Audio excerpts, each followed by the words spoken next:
What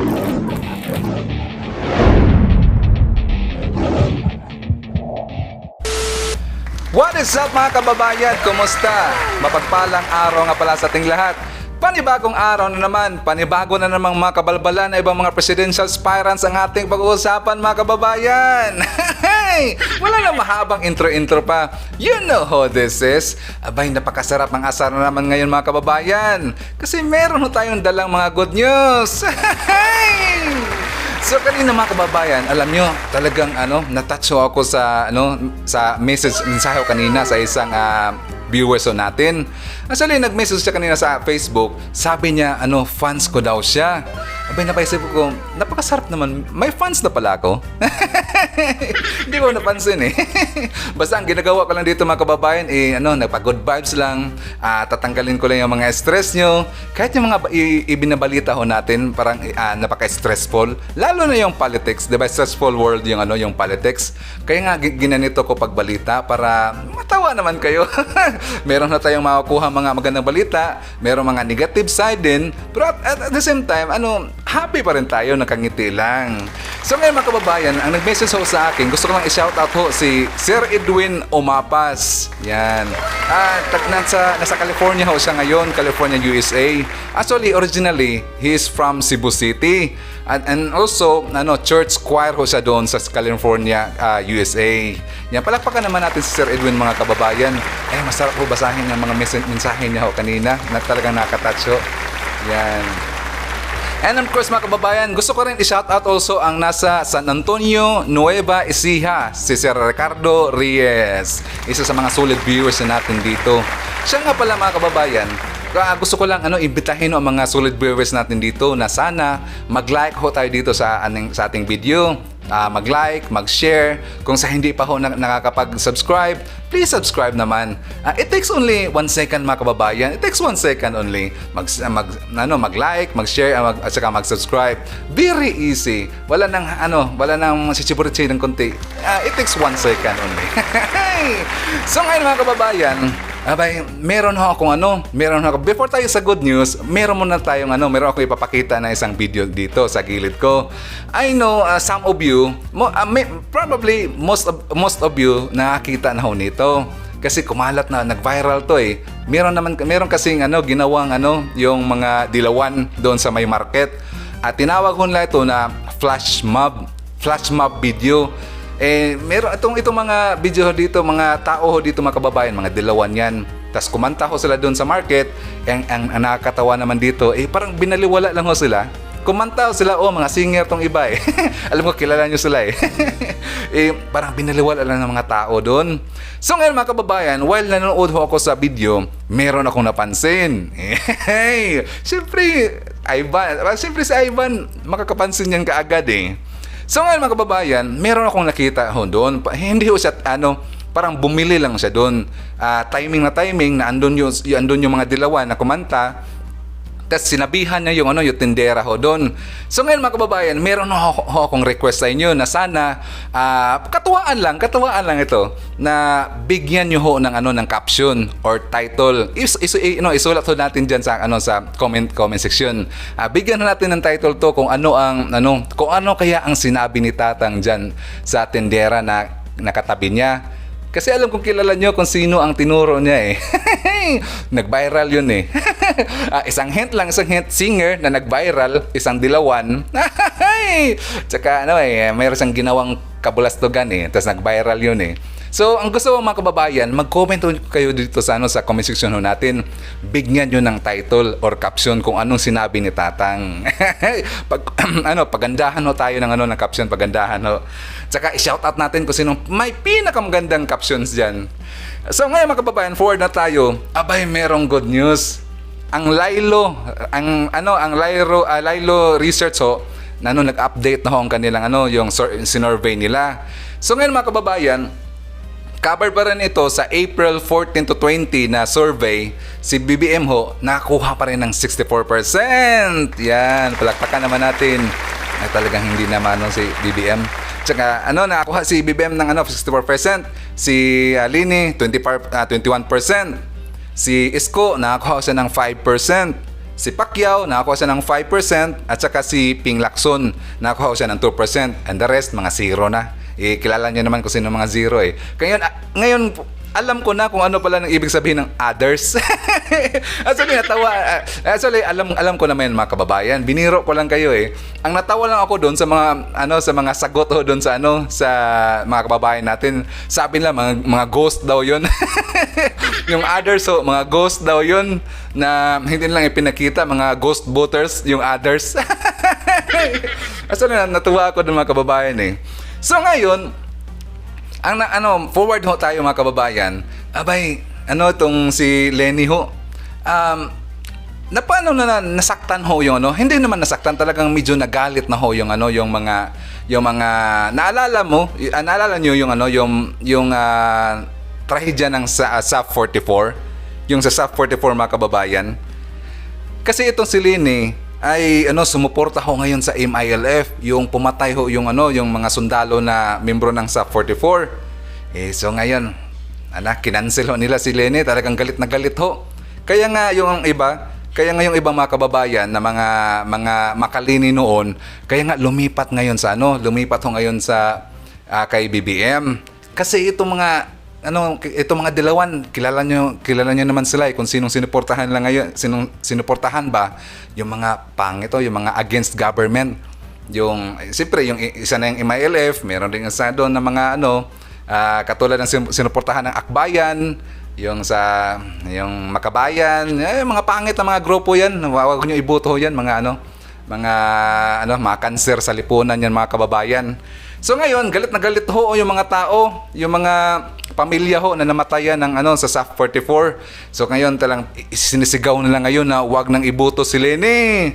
Actually hindi yan fake news eh. Andito yan sa balita. Kasi ito mga dilawan mga kababayan, pinaprotektahan lang si Lenny. Sabihin na kagad na fake news niyan. Andito ho sa newspaper, hindi yan fake news. Galit na ngayon sa nanay nyo itong pamilya ho sa SAF 44.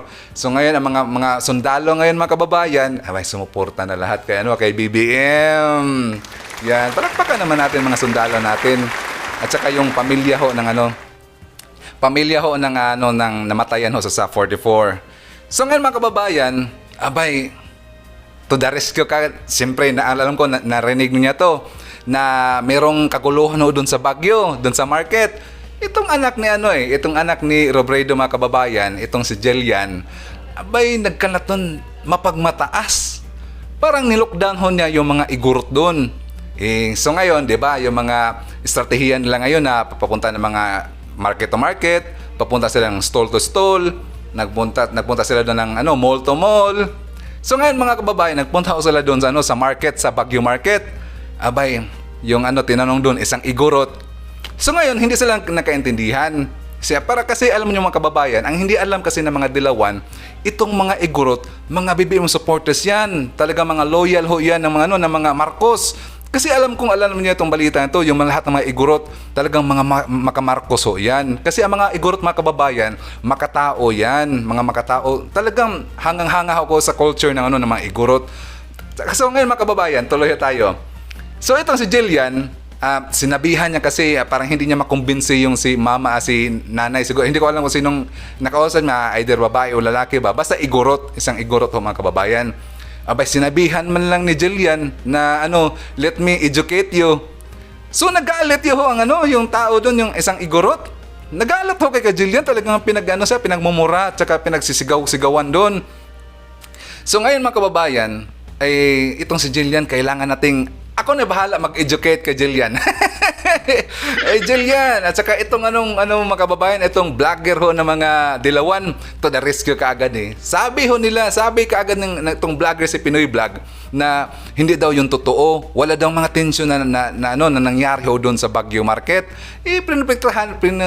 Pinoprotektahan niya kaagad si Jillian doon si Jillian yung mga Robredo sisters eh.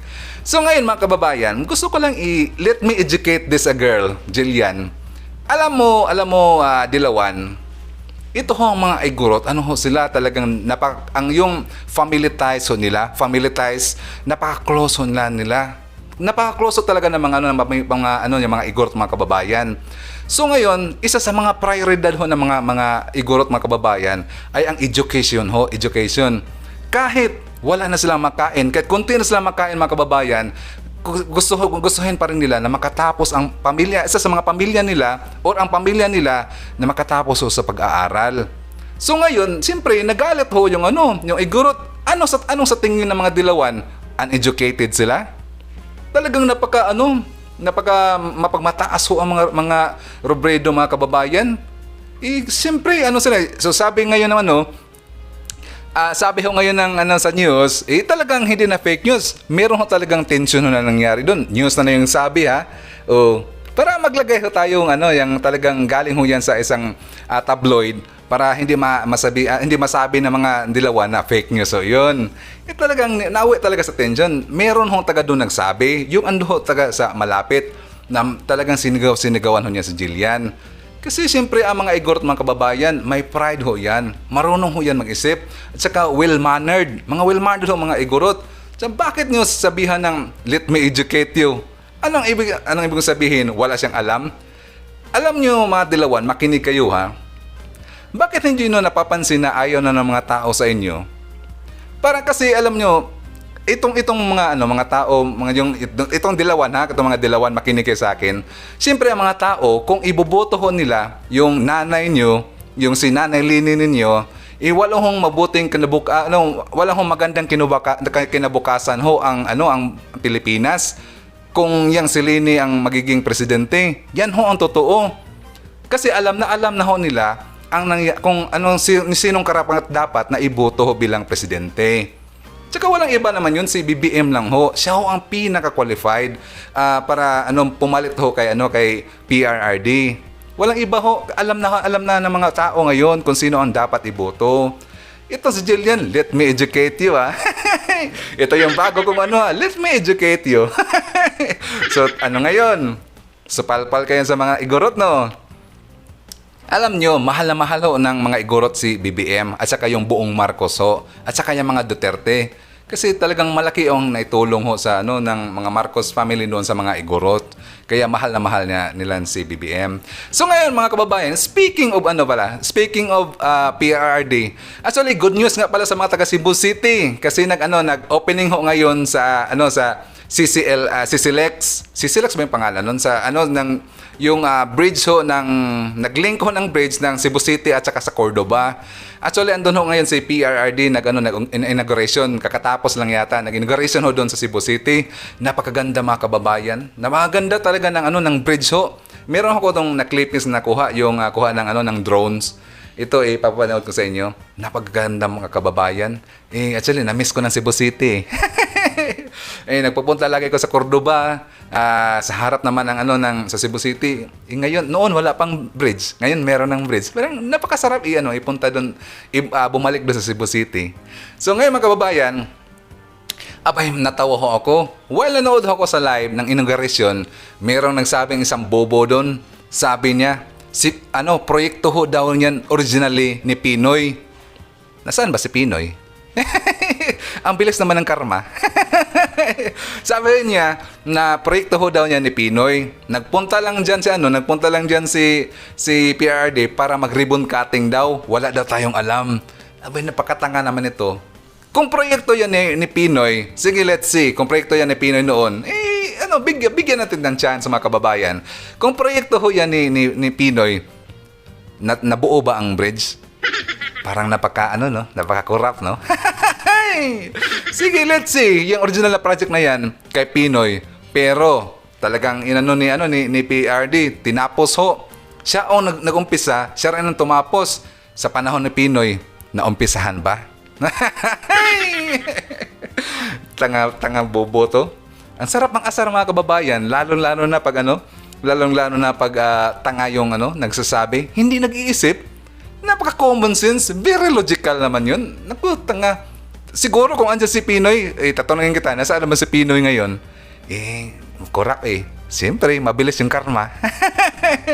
So ngayon mga kababayan, bago ho tayo mag-proceed sa ating isa sa mga pinaka-good news, abay, i-shoutout lang muna natin yung mga kababayan natin. Marami akong natanggap na mga mensahe mga kababayan, mga solid viewers natin.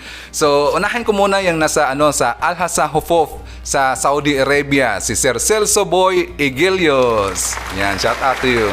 Hi nga pala sa mga taga nasa Al-Hasa ngayon, Al-Hasa Hufof sa Saudi Arabia. Also sa Hong Kong, i-shoutout ko rin si Ma'am Line Line Con, si Line Con. Yan. And of course, meron tayong bagong subscriber mga kababayan. Kasama na natin dito sa ating pamilya. Yung taga General Santos City, si Smack Alomra. Yan. Also, hi to Sir Godfrey Tungkua from Sibalom, Antique. And he is also a Marcos loyalist mga kababayan. So ayan, palakpakan natin si Sir Godfrey Tungkua. Hanga-hanga ko sa mga Marcos loyalist eh. Also, hi to Ma'am Alicia Ado. She's watching from Puruktu, Tandang Sora, Kanukotan, Tagum City. Hello sa mga taga Tagum City. Meron akong classmate dyan sa Tagum City. Si Jikres Kapuras. Yan. Hello bro, kumusta? Also, hi to Ma'am Elizabeth Vargas. She is watching from Jeddah. Also, I would like to say hi to Maria Victoria Pimentel from San Francisco, California. Also, hi to Sara de la Cruz. She's watching from Bantayan Island, Cebu. And also, hi to Ma'am Cecilia Texon. She is watching from Virginia, USA. Also, hi to Ma'am Melba Tadara from Kuwait City. Yan, palakpakan naman natin mga kababayan. And of course, hindi ko kakalimutan mga kababayan, ang ating mga mabubuting mga kaibigan, mga DDS at saka yung BBM supporters. And of course, hi also sa mga Marcos loyalist. Yan. Tsaka gusto ko rin imbitahan mga kababayan itong mga hindi pa converted na mga DDS na sana sumama na kayo sa akin. Wala kayong mabuting naidulot dyan sa sa pagsuporta nyo ho dyan kay Isko. Wag kayo dyan, dito kayo kay BBM. Mas magiging maganda ho mas maganda hong may bigay si BBM ho para sa bansang Pilipinas. Ito yung balimbing yung pinagsuportahan nyo eh. Huwag kayong maniwala dyan. Huwag kayong maniwala dyan sa vlogger na yung kalbo. Yung vlogger ni Isko na isang kalbo. Hindi ko na lang pangalanan kasi kilala nyo na eh. Alam nyo mga kababayan, nagbabantay rin pa siya sa atin. At anyways, welcome naman sila lahat eh. Mga vlogger dyan sa Dilawan, tsaka yung vlogger dyan sa Isko, okay lang. All in the family. Pero welcome tayo lahat dito. So ngayon mga kababayan, meron ho akong magandang good news. Abay, masakit ho ito sa alta presyon. Alam nyo ba, mismo na ho ang publikos nagsabi na ang suporta ho ng buong Pilipino ay aabot ho 80% ho, 80%. Publikos na ho nagsabi niyan, hindi ho yan fake news. Sabi ng taga-publikos na 80% of BBM Sara voters are very firm. Sabi niya, this will not change their minds anymore. Lahat ho ng mga BBM supporters, lahat ng mga DDS, yung mga supporters ni Inday Sara, siyempre supporters sila ni Inday Sara, tsaka lahat ng mga naniniwala kay BBM at tsaka Inday Sara, talagang steady ho sila. Sigurado ho yan. 80% of the votes para kay BBM yan. Yan, palakpakan naman natin. Ako mabuhay nga pala sa mga naniniwala kay BBM at saka Inday Sara. Mabuhay ho po kayo. At saka, wala na. Masasaktan na naman yung mga Dilawan mga kababayan kung sasabihin ko to. Na lang yan, proclamation lang ho ang kulang. Finality na lang yan. Sa darating na halalan, ngayong May 9, wala na. Finality na lang yan. Siyempre, wala na eh. So ngayon mga kababayan, dahil sa sinabi ng publikos, abay nasaktan ng hosto si Rebredo. Si Lenny ho, nasaktan mga kababayan. Gusto nang umatras. Bakit ko nasabi? Siyempre andito sa sa news eh. Nandito sa news. Atras na yan. Parang natatanggap na niya na talagang matatalo na siya eh. Siyempre marami nang magalit sa kanya mga kababayan. Marami nang nagka-cancel sa kanila. Ito kasi mga pinkish, mahilig mang-cancel, hilig sa cancel culture. Sila na ngayon ang kinakancel ngayon. Pangit kasi mga ugali. Siyempre, ano ng mga tao ngayon marunong ng mga tao ngayon eh. So ngayon, alam nyo ba mga kababayan kung anong sinabi ho ni Leni Robredo? Sabi niya, whatever the result of the election is, hindi naman natatapos yung laban. Ay, ba? Yung sinabi, grabe yung sinabi Expected ho yan. Ano akala nyo sa amin, bobo? Expected ho yan na manggugulo kayo. Sinabi na yan ni Trillanes, oy. Na kung sakaling mananalo ho daw si BBM, malaking gulo daw ang mangyayari mga kababayan. Actually, expected na yan. Siyempre, sino bang sumuporta sa mga dilawan? Di ba yung mga kanser ng lipunan?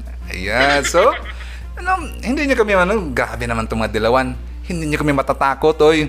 Bahala kayo. Marami hong mga BBM supporters, maraming DDS, at saka mga Marcos loyalist. Siguro baka magugula kayo, mas marami pang baka mangyari pa yung EDSA rebellion nyo. Mas marami pang mga magkukulay yung buong Maynila, buong Pasay, magkukulay yan ng red, buong red. Ay, grabe. Tingnan mo nga yung mga kababayan, balikan ho natin yung nangyari doon sa Baguio. Sabi ko sa inyo, merong yung isang anak ng patis itong yung naalala nyo si si Curious Cute Guy. Ito the rescue kaagad kasi alam kong kasi dilawan to Dong tension ho doon sa Baguio, dong pinagsisigaw-sisigawan si Jillian Robredo doon. Ito the rescue kaagad, nag-tweet kaagad tong unggoy na to. Yung kabataan for Lini Kiko. Si Curious Cute Guy, naalala niyo mga kababayan yung nagsabi ho, yung hampas lupa daw tayo mga OFW, siya ho yun. Sabi niya kagad, ang bastos ng mga taga Baguio, pinagmamalaki niyo yung uncivilized igorot niyo kahanay lang yan ng mga Aita at saka ng Badyaw. Napakamatapubri tong unggoy na to.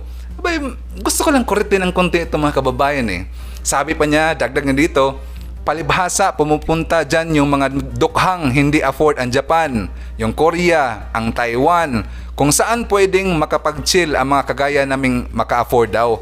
Mga bastos. Tinawag pa tayo mga bastos, mga kababayan, yung taga Baguio, tinawag niya mga bastos. Sino ho bang bastos dito?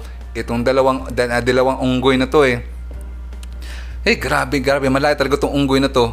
Ganyan ho ang mga ugali ng mga kababayan. Ganyan ho ang ugali ng mga dilawan. Grabe, mapanlait talaga itong si Curious Cute Guy sorry na lang sa pamilya niya Siguro kung niyang reflection ng taong ito or babae man to or lalaki, siguro ganoon na siguro niya, yung parents niya. Pinalaki siguro siyang ganyan. Ako na naawa dito sa taong to Okay lang kasi mabait naman tayo Tayo mga BBM supporters, mababait tayo Talagang marunong mataso ang patience natin. Ang tawag sa atin, mapasensyoso. Yung tawag sa atin. So ngayon mga kababayan, kung let's say, tingnan natin, ipakita natin sa kanila kung anong plataforma meron si Leni Robredo. Meron akong nakita kanina mga kababayan, tumambad sa aking sa aking mga mata. Napakalaki namang billboard na yan. Tingnan nyo yung paninira. Talagang gumastos sila dito isang billboard para lang siraan si BBM. Yan ba ang plataforma ng nanay nyo? Grabe naman yan. So kayo mga dilawan sabihin ko sa inyo, kung mag-rally naman kayo, wag yung pabalik-balik, taga-ibang lugar dadalhin yun dyan. Tas pag uwi, tingnan nyo mga kababayan, urgent call for help. Sabi niya, urgent call for help. Kasi doon sa rally daw sabi itong na-rally nito, sa Pasay, marami palang hindi nakauwi doon. So, ibig sabihin mga kababayan, yung mga pumunta doon, hindi pala taga doon, hindi taga Pasay. Nakakaawa naman itong mga talagang mga yung kung saan ang rally, papuntahin rin lang yung ibang lugar. Unlike ho sa Unity mga kababayan, talagang mga organic ho yan, talagang mga taga andyan ho, like for example sa Cagayan. Cagayan yun, Cagayan nun ho, lahat doon. Speaking nga pala ng mga Cagayan nun mga kababayan, itong Rapple, parang nagbigay ka agad ng numero Ang bilis naman. Ang bilis ng Rappler hindi pa nga kami nagbigay ng number kung ilan lahat yung mga estimated crowd na nandun. Abay, yung Rappler mga kababayan, ang bilis. Nagbigay kaagad ng numero. Sabi niya, estimated crowd daw doon sa sa Cagayan. Sabi niya, 180,000 to 200,000. Yun ang sabi niya. 200,000 lang yun mga kababayan. Ang dami kayo niyan. Napakalaking quadrangle kayo yan sa Pilais. Sa Pilais Sports Center. Napakalaki kayo niyan sa Cagayan. Do you think hanggang 200,000 lang? Nagunaw na yung inunahan mo na kami, Rappler Hindi pa kami nagbigay ng number. Relax ka lang dyan. Kasi para hindi daw siguro, para hindi ma-mind condition natin yung mga tao, mga kababayan, hindi naman kailangan i-mind condition. Alam na yan ng mga BBM supporters at saka Marcos loyalist at lahat ng mga sumuporta ho kay BBM. Alam na yan. Hindi na kailangan ng yung i-mind condition sila. Talagang nakasarado na lahat. Lock in na para ipapanalo ho si BBM at saka si Inday Sara. Yan. So kanina mga kababayan, abay nalungkot ho ako. Bakit? Kasi ginulat ho tayo ni Attorney Marcolita. Nag-withdraw mga kababayan. Talang confirm ho, nag-withdraw na ho siya. Siyempre, meron siyang ipinakitang letter kanina doon sa social media niya ho. Pero actually, 6 days before pa pala, nag-withdraw na pala, nag-file na pala siya doon sa Comelec ho, si Attorney Marcolita. Sayang lang, no? Number 1 ko pa naman siya na senador. Para sa akin, number 1 talaga mga kababayan si Attorney Marcolita. Gusto ko ho andyan ho siya sa Senado. Malaki ho ang may tutulong niya. Kung makasama niya diyan si Gadun, andyan mga magaling si Harry Roque, andyan ho. At saka yung iba, sila kung makapasok rin si Robin Padilla. Sinuportahan ko rin yan mga kababayan, si Robin Padilla. Hangang-hanga ko dyan idol ko yan No, not being an actor, pero talagang being him. Kung siya si Robin, kung pagiging siya, sinuportahan ko siya. Hindi sikat siya, kay si aktor, hindi ho. Tagang meron ho siyang plataforma na klarong-klaro ho si Robin Padilla. So ngayon mga kababayan, naalala nyo, meron hong nilaglag ho si yung isa sa mga senatorias doon, tingnan ko na to, itong si Ma'am Ligarda, si Senator Ligarda ho. Kasi alam nyo mga kababayan, parang nilaglag na ho siya ng mga BBM supporters, tsaka yung iba. Yun lang ang naririnig ko Kasi alam nyo mga kababayan, ang totoo kasi niyan, inendorso ho siya, isa sa mga kanser ng lipunan, yung Makabayan ho. Nandito ho sa news mga kababayan, inendorso ho si Ma'am Ligarda ho. Sayang man lang. So ngayon, siyempre, ayaw na ho namin yung mga kanser ng lipunan. Ayaw namin yan. Kaya nga parang siyempre, hindi ko na magsabi, basta parang medyo negative side parang ayaw siguro suportahan ng iba. Parang kumambyo. Pati nga sinabi na nga ito ni Jam Magno, parang, basta, sorry na lang, wala tayong maggawa sinuportahan siya ng ng Makabayan Baka kung makapasok si Ma'am Ligarda doon sa senador siyempre alam nyo, hindi natin alam ang mangyayari. So, ganun na lang. So, ngayon mga kababayan, bago ho tayo pumunta sa isang topic natin. Gusto ko rin din i-shout out ho yung si Ma'am Nelly Casque ho. She's watching from Vancouver, Washington, USA. Yan si Ma'am Nelly Casque. And also hi to Ma'am Everlyn Estares from Jeddah, Saudi Arabia. And also hi to Sir Liberato Marcos from Fontana, California. Siya nga pala, Sir Liberato, kano-ano mo si BBM? Marcos yung yung pangalan, yung apelyido.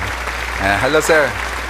Mga Marcos, kilalang-kilala yan Hi sa inyo sir. Also hi to Ma'am Arsinia Pindergat. She's watching from Montreal, Canada. Also, hi to Ma'am Carmila Sanchez. She's watching from California. Shoutout rin natin si Ma'am Felicitas Mante. And also, hi to sa taga Baguio City, si Sir Noel Liwaliw. Yan, hi Sir Noel. Also, hi to Sir Pablito Go. He's watching from Vigan City. Also, hi to Ma'am Mildred Galas.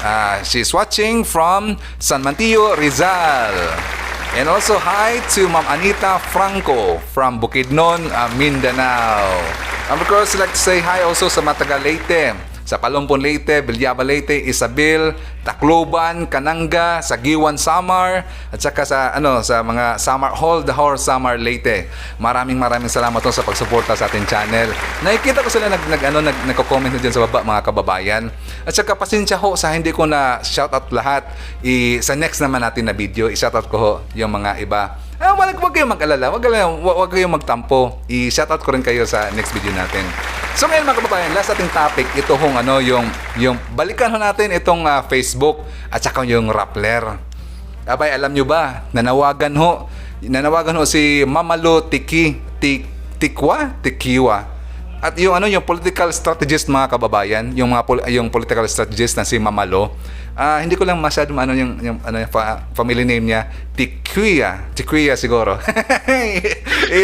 Sorry. But anyway, nanawagan ho si Mamalo na sana sabi niya ho dito, I hope Filipino software engineers can work together for a platform that will replace Facebook. Nanawagan ho siya sa mga Pilipino ho na mga software engineers na sana magbuo rin ng isang platform, social media platform na katulad ho sa Facebook. Siguro hindi lang alam siguro ni Ma'am Malo mga kababayan na meron na tayong existing na na social media app. Inuulit-ulit ko nga ito, sinasabi, yung Big Kiss nga. Actually existing pa ho ngayon ang Big Kiss. Kasi hindi lang nasuportahan ng government natin, kulang ng fundings, kaya hindi masyadong umusbong ho ang Big Kiss. Pero still operational pa naman, tinesting ko operational pa naman yung Big Kiss. Kailangan lang ng support natin at saka ng whole government at saka sa Pilipinas. So ngayon mga kababayan, meron akong na-discover. Alam niyo yan, alam niyo tayo mahilig tayong mag-research Kaya pala parang napakalakas ng loob ito mang red flag itong si Maria Ressa mga kababayan sa mga ayaw nila ng mga informations tungkol sa government o sa mga sinusuportahan nilang kandidato o sinusuportahan nilang grupo. Pag mayroong mga pangit na mga information sa pandinig nila at saka sa paningin nila, red flag kagad yan. Talagang pina-fact check agad at saka tatarantaduhin nila yung yung account mo. Katulad ho sa nangyari ho kay sa account ho ni Attorney Rodriguez, spokesperson ho ni BBM, 'di ba, na red flag yung yung account niya. Pero siguro parang bumalik na agad ngayon. Kasi alam niyo bakit bumalik? Abay, nagalit ho si Captain Barbel, si Bong Revilla, nagalit ho. Kailangan lang pinapanagot lang ngayon ang Facebook Philippines, yung sa local ho, hindi yung sa US, yung sa headquarters nila, yung Facebook Philippines ho, pinapanagot ho ngayon yang si Robio. Siya yung CEO diyan, yung director ng Facebook Philippines, si Robio ho ang family name. Ngayon, sinulatan ho sila, pinapanagot nila bakit nagkaganito ho ang nagkaganito ng mga daming red flags ho sa mga informations about sa government. Abay, kung ibinalik-balik agad, iniisa-isa binabalik-balik yung mga kababayan, yung mga informations at saka yung mga about hindi yung anong tawag niyan, parang yung balita at saka ni-red flag, ibinalik nila ho. So alam niyo ba kung anong nilagay ho doon sa informations nila, bakit na binalik? Kailangan doon lang parang wrongfully accused, anong tawag nito? Parang nagkamali daw yung decision nila na ni-red flag ho yun. So kailangan doon lang mag-investigate mag-investigate about ho dito. Abay, sabi nila parang pinalabas nila ba? Parang technical difficulties ho yun. Parang may technical problem. Technical problem ba yun? O human problem?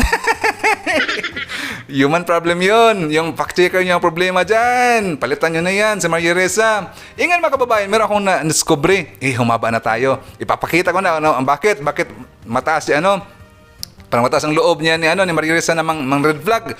Kasi close pala sila ni kilala niyo ba yan mga kababayan? Parang may-ari yan ng Facebook Si Mark Zuckerberg yan Abay, close pala sila. Kaya pala panay red flag parang hindi natatakot ba? Hindi natatakot si Maria Ressa kasi close pala sila ng Facebook. See? Ganun tayo mag-research eh. So ngayon mga kababayan, maraming salamat ho. Kung nakaabot ho kayo na sa portion na ito, paki-like naman. Saka paki-like, paki-share, at saka paki-subscribe naman mga kababayan. At saka para medyo makilala pa tayo. Para marami pa tayong maasar na mga may maitim na budhi. Asarin natin yan, mga taong yan.